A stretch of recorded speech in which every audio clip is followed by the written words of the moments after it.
or the night before, I had gone to bed with that scripture that's don't grow weary in doing good, for at the proper time you'll reap a harvest if you do not give up.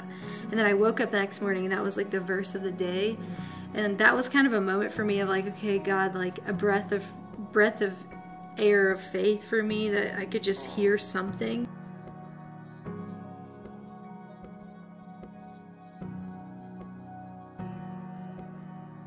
It's been a few weeks since we've done a conversation, but we've had some stuff going on. Had Rosie Jo arrive just a few weeks ago, and so we're in that sweet newborn phase of her getting all the sleep that she needs, and us not. That just went by. Sorry. Oh my word!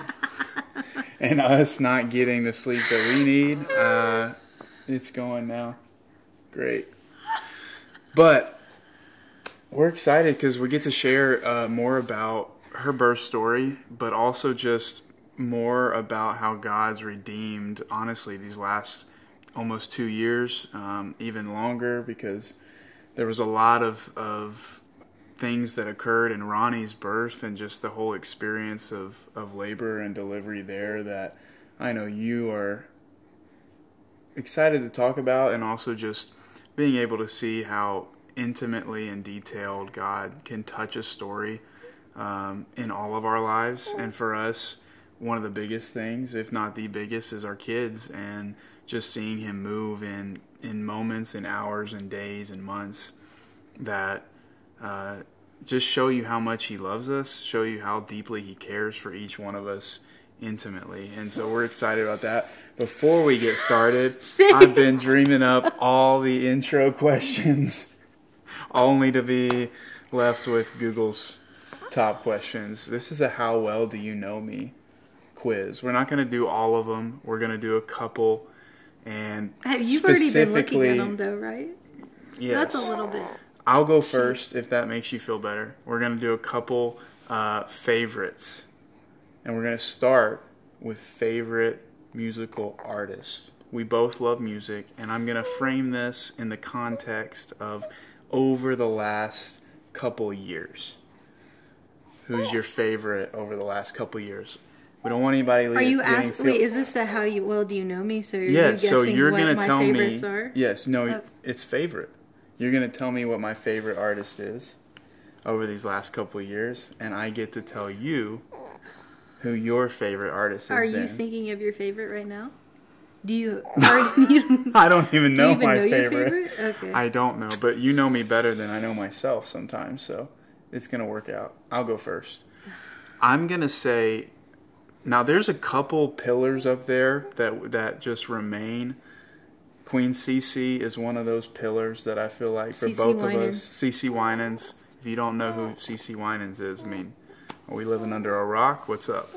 So she's definitely the queen, and she remains up there. But I would say, these last couple of years, much like a lot of people who believe in Jesus, probably Brandon Lake, I'm thinking is your favorite. Am I right or am I wrong? I think you're right. Okay, that felt like a maybe. I haven't really thought about who my favorite is, good. Specifically, but I would say he's my most listened to. Yeah, maybe I should have clarified. No. Yeah.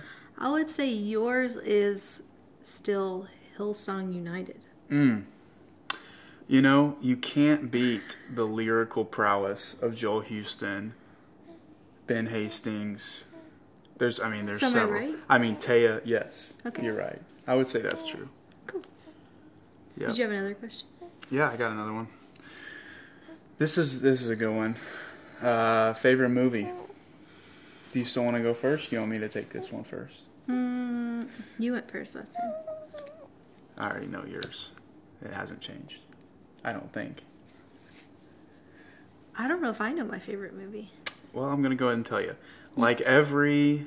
I know what you're going to say. Like every girl, it's at least in your top 5. The Notebook, legitimately. Okay, and then what would you say might be another favorite that I've watched over and over and over again? Oh, the Lizzie McGuire movie. Well, I have watched that a lot, but that's not what I was thinking. That's a part of Rosie's birth story. We watched that in the room. True. Okay. That wasn't it though. I was gonna say The Shack. The Shack. I love Out of left field. I don't even know. When's the last time you watched The Shack? Not that long ago. Okay. Sometimes I watch it when you're at work, just to like, it like gets me in my, like, yeah, in your Jesus yes zone. I've watched it like 3 times in a row. That movie is like very special. If you haven't seen The Shack, go watch The Shack. It's really good. Yeah. Do you know mine? Okay, favorite movie is probably gonna be National Treasure.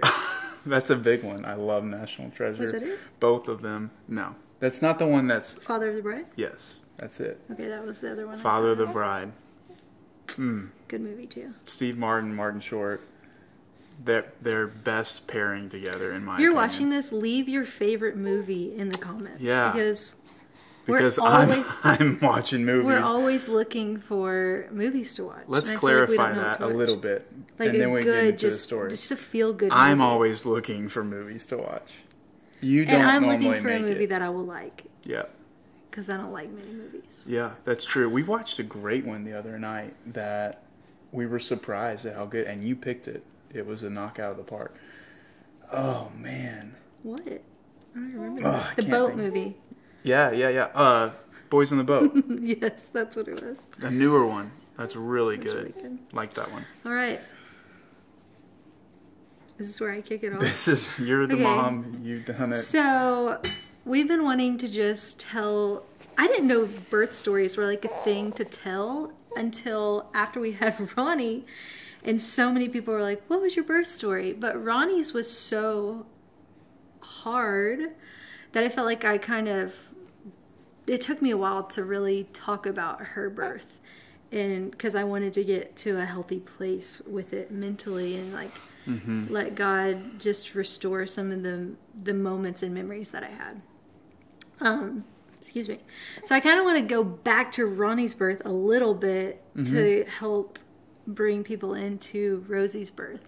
So Ronnie's birth was 3 years ago now, and she came after 55 hours of labor, which was incredibly hard. I've shared that part before, but I had Rhonny naturally without epidural or anything like that. I labored at home. I'm giving the very short version, but I labored at home for 2 days and then went into the birth center the day before, or the night before I had her. On no sleep. Legitimately no sleep. Legit no sleep. Like, I remember literally sitting on this couch just all night, just having contractions. And when it's your first, like, I just didn't know what to expect. And I really wanted to have a natural birth. And God gave us that, answered that prayer. And, like, it, in so many ways, I look back on it fondly now. Because I feel like I see God throughout the whole process. But I also will say, because it was so hard, just the pain was really hard. I had back labor, which is something I really didn't know about until after I experienced it, that it can be just one of the more painful birth experiences. If you had back labor before, you know what I'm talking about. But anyways, went through all of that for a long labor with her. And so with Rosie, I was like, I don't want to experience that again. Yeah, there's something really beautiful about being super naive in circumstances. I think if we had our entire life laid out before us and we knew every big moment, every great joy, every difficult season, then it would be daunting, and I don't think we could take it, and we only kind of know where we are right now, and I think there's a lot of beauty in that. But yes, we were incredibly naive in terms of... but in a good way. Like, I will say it was a gift in so many ways because it helped us make it. It helped me make that long 55-hour labor. Yes. But I also just didn't know much different. My sisters have all had... Well, 2 of my sisters have had all natural births, and my mom had 5 natural births, and I come from this family of natural birth, and I'm like, oh yeah, I can do this. You say sisters. We consider sister-in-laws. Brothers and sister-in-laws. Yes. Not in a weird way, we just love them like But it was incredibly hard.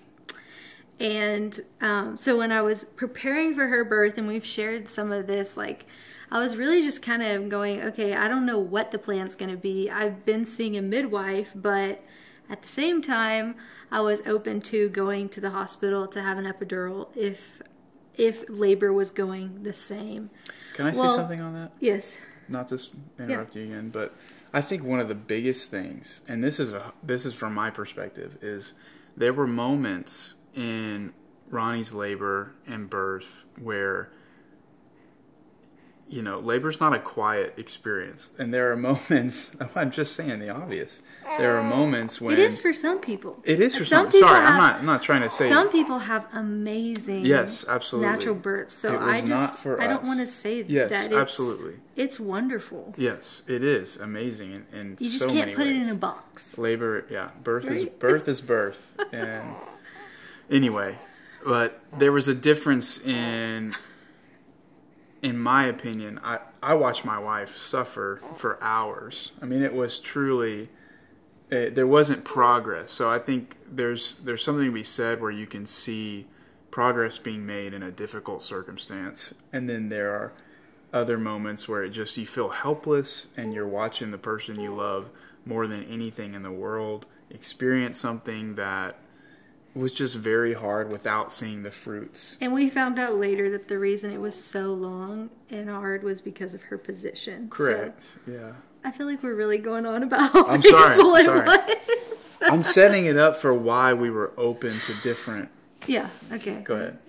Because there was a lot of God moments throughout it, so amazing. I don't want to discount that. No, it was amazing. And we have a healthy daughter, so that's the miracle, and that's really all that I truly cared about. So, anyways, Rosie's birth.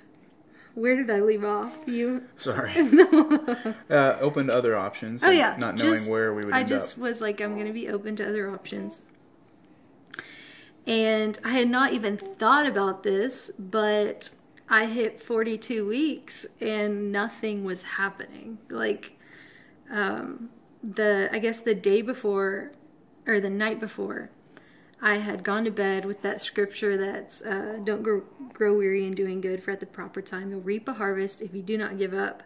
And then I woke up the next morning, and that was like the verse of the day. And that was kind of a moment for me of like, okay, God, like a breath of air of faith for me, that I could just hear something, because just the waiting those last few weeks of being pregnant just feels so long. And it's just, you're ready to have your baby, and it's hard to move, it's hard to do anything kind of thing. So that really, really spoke to me. But then we woke up, and I was 42 weeks pregnant. Nothing was happening. I didn't feel like I was like progressing at all. No signs of Rosie coming anytime soon. And so I told Clayton, I was like, I feel like we're supposed to kind of take some kind of step today. Let's go to the hospital, whatever, see what we need to do. And I went in, and they were just like, you are not progressing at all. And another thing I felt like I heard before I went to the hospital was the reason that I wasn't progressing was because of some of the things that I experienced with Rhonny that were felt traumatic in a way. And so my body was like keeping itself from going into labor, like without even realizing it. I was telling myself, don't, because I was afraid of pain. And so we went in, and that was literally what one of the midwives said when I walked in. She was like, I honestly think because of your previous birth, your body is just telling itself, don't go into labor, because it's protecting itself. And she was like, you're going to have a redeeming birth. And that was all I wanted with Rosie, regardless. Like I had said, I'm going to be open-handed. I'm going to have no plan, but just like expecting a redeeming birth. I had just been believing for a new experience. And so when they voiced that, when the midwife said that to me, I was like, okay, I'm going to have my redeeming birth that I feel like God had put on my heart. And it may not look like what I thought. I thought I was going to, in a way I was planning for a birth center birth again. I was seeing a midwife outside of a hospital, and then I ended up in the hospital, and they started with an induction, and they were like, it's probably going to take like 12 hours for you to even start going to labor. And my contractions picked up. I had not had an epidural yet, and then the same just like back pain that I had had last time with Rhonny kicked in. And some of you may know this, but I was a backup dancer for like 4 years and grew up dancing and had a lot of injuries that I think I didn't really pay attention to or take care of. And so sometimes I wonder if some of the back pain that I have experienced in labor is actually from some injuries that I've had. So I do not want to make it sound like this is everyone's birth experience. It's not. Mm-hmm. I've heard many, many stories that are wonderful natural births. And so if that is something, if you are believing and going to have a natural birth soon, like, you're going to have an incredible experience if that's what God has put on your heart. I in no way say that my story is everyone's story. God has led us by his peace and showed us what to do. And so even though we're talking about this pain that I experienced with Rhonny, I say it now in a way of God has redeemed it and he's healed it. And I actually believe that he's healed my body through even having children. And yeah, so all that being said, I don't want it to sound like Ronnie's birth was so traumatic in a way that it was like not a gift, from God. Like, we had a wonderful birth. We did. Anyways, so Rosie, they induced me, and then 4 hours later, I was a 4, right? And then like a few hours later, I was a 5. Nothing was like progressing super fast. And they were like, we're going to need to, break your water or do something. And when they said that, honestly, I felt just kind of like panic, like, why? And then they started telling us her heart was decelling. They were watching like the monitor and saying her heart was starting to decel in moments. And at this point it was like nighttime, so nighttime can always bring like a sense of fear because it's dark. At least I've noticed that throughout my life. When it gets dark, sometimes fear can feel so much stronger. And so he's making noises.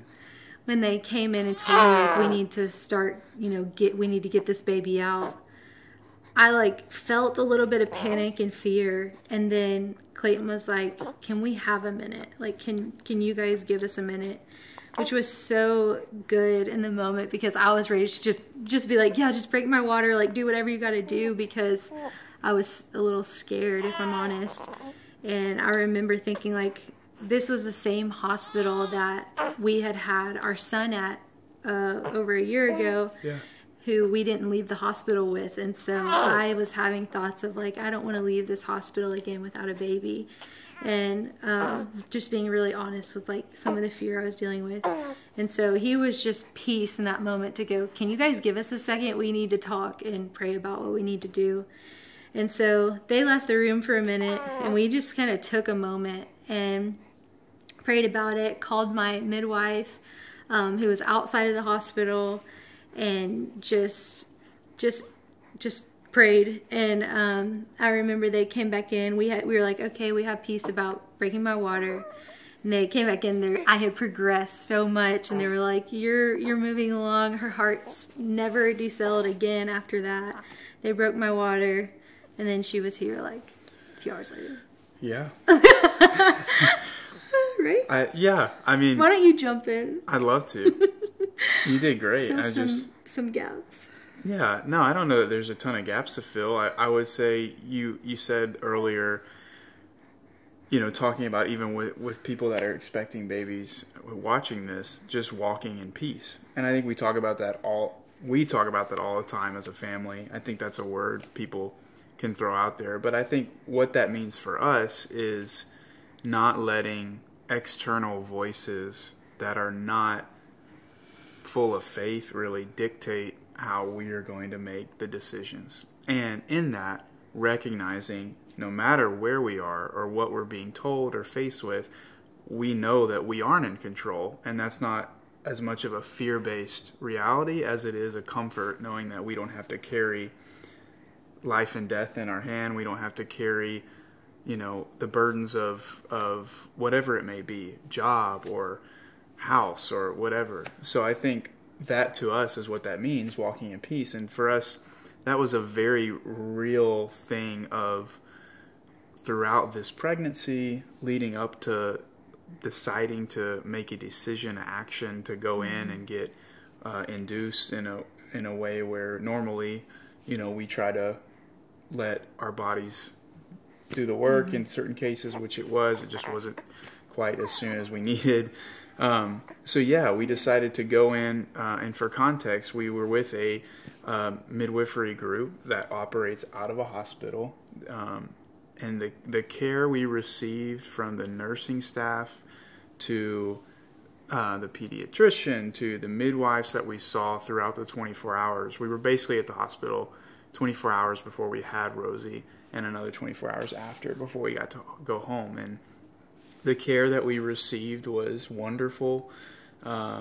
They were extremely understanding of us needing time just to pray about things. And so therein is a huge redeeming piece of what we feel like this experience was, because we've been at that hospital before. I mean, I have memories of walking to the emergency room at 4 a.m. when we know our baby boy doesn't have a heartbeat.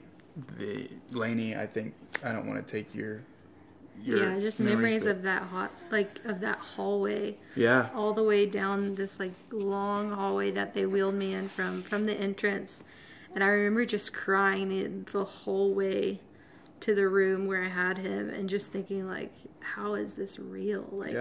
That is the most devastated feeling I've ever felt in my life.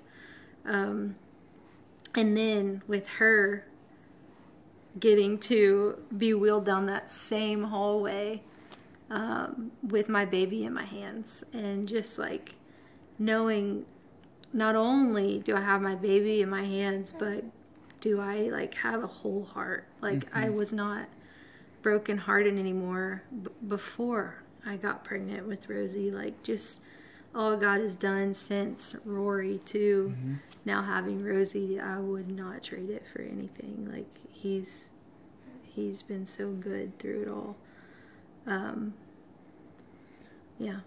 She also, I was just gonna say something that was so cool was whenever you make your birth plan with your midwife, they're like, well, what do you want for this birth? And I remember with Rhonny having a list of things that I wanted. I wanted all these things happening in the room. And whereas with Rosie, I remember just saying, I just want to smile. I just want to smile. And the amount of times that I smiled throughout Rosie's birth, and even in moments where it probably shouldn't, I should have been feeling more pain, but I was just so grateful for just to know that she was about to be here, and also just how I was feeling, just to have the joy of enjoying bringing my baby into the world was just so redeeming. Absolutely. And I would say in the same way, redeeming for me,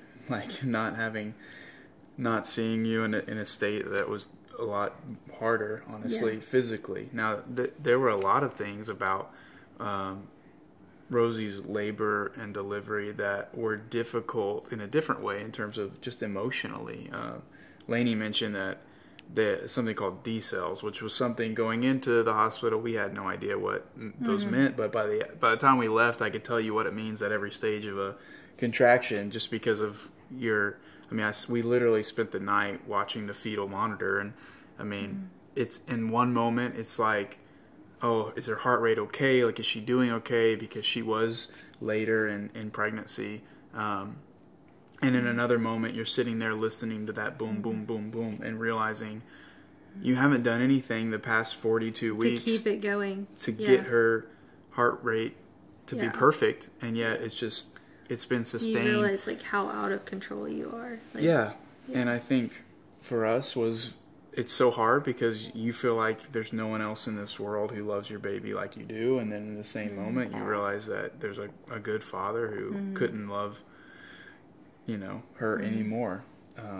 So it was an awesome and redeeming experience in many ways. I got to go pull up the car, and just you are on cloud nine, and I know we were just raving grateful. about the hospital food. I wonder if the hospital food was really that good, or we were just so... Let me tell you. We were just so Babe. happy. Yeah, we had like steak, and like you had chicken Parmesan pasta, like, Yeah. and it was like the postpartum meal. And man, I shout out to the hospital food. This guy loves to eat, so no, it was a good experience. And she came out 9 pounds 10 ounces of pure cheeks and chunky butterball. Oh, that's a really cool thing I have to mention. So while I was pregnant with her, I kept saying that I felt like she was going to have, like, just cheeks. Like, she was going to be so cheeky. And, like, I felt like I knew that in my spirit. I don't even know how to explain it other than, like, I felt like I had seen her and she was going to have cheeks. And right after I had her, before I even saw her face, what I heard was, "Butterball, look at those cheeks." I was like, wow, Jesus, you're so awesome. Like, what a gift to already feel like you had shown me that. And then now she's here and she's got those cheeks that she does, for sure. I felt like you promised. So yeah, she's not in any newborn she's clothes. Sweet. She's into 0 well, to she 3s. is, but she's popping out. Yeah, belly's popping. Yeah. Anyways. In the best way. Vinny, did we miss anything? You got any extra questions? Well, yeah, so it was a wonderful experience, and I think if anything, and like anything we share, we want it to be something that encourages you. And you know, our season of waiting, you know, we talk about the idea of just in seasons of waiting, because we all are believing for something at every point in our lives. You know, for us, it can feel really long in the moments, and then you're sitting in the miracle that you believe for so many days, so many months. So. If anything, you get to look at a beautiful baby and know that God is faithful in the details, and every moment, down to the walk to the car, down to you know, just every moment. And I feel like too, I'm always hesitant to share like pain in a way of like, I don't want to say all this that we walked through and then it'd be like, well, why did God let you go through that kind of stuff? Because I don't look at it like that. Like, I don't feel like God did me wrong or left me, or I had those questions in the, like, when I walked through that with Rhonny, that was something I walked through with him of like, okay, God, where were you in that moment? You know, show me where you were in that moment. But he's healed those parts of my heart, and he's shown me where he was in those moments of questioning, and he's just shown us how faithful and good he is. So even in us sharing these, you know, raw moments of pain, I hope that you connect with it in a way of, you go, oh, like, they walk through pain too, but also more than anything, I just want you to hear that God is faithful, that he's a redeemer, and even the things that feel broken and are painful in life, he can do something so beautiful with them. And I also don't believe that he causes them. So we walk through those painful moments, but he's the healer, and he's the one that makes things good. So I just have to blanket all of this with God is a faithful redeemer. Yeah. So I think that's our super short show.